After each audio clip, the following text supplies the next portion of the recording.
ہمارے معاشرے کے اندر پائی جانے والی خرابیوں میں سے ایک خرابی یہ بھی ہے کہ ناپ تول کے اندر لوگ کمی کرتے ہیں۔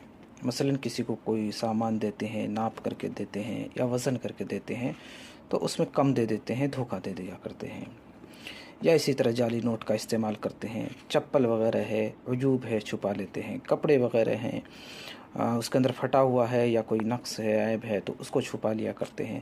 یہ چیز ایک ایسا جرم ہے جو اللہ کے عذاب کو دعوت دینے والا ہے۔ ایک حدیث کے اندر ہے کہ اللہ کے نبی صلی اللہ علیہ وسلم نے فرمایا ہے کہ جب کسی قوم کے اندر یہ چیزیں پیدا ہو جاتی ہیں تو اس قوم کے اوپر قحط سالی مسلط کی جاتی ہے، ظالم بادشاہ مسلط کیے جاتے ہیں۔ شعیب علیہ السلام کی قوم کو ہم جانتے ہیں کہ ان کے اوپر جو عذاب آیا، اس عذاب کا ایک بڑا سبب ناپ تول کے اندر کمی بھی ہے۔ اللہ کے نبی صلی اللہ علیہ وسلم شعیب علیہ السلام کہا کرتے تھے اپنی قوم سے کہ اے میری قوم کے لوگو، ناپ تول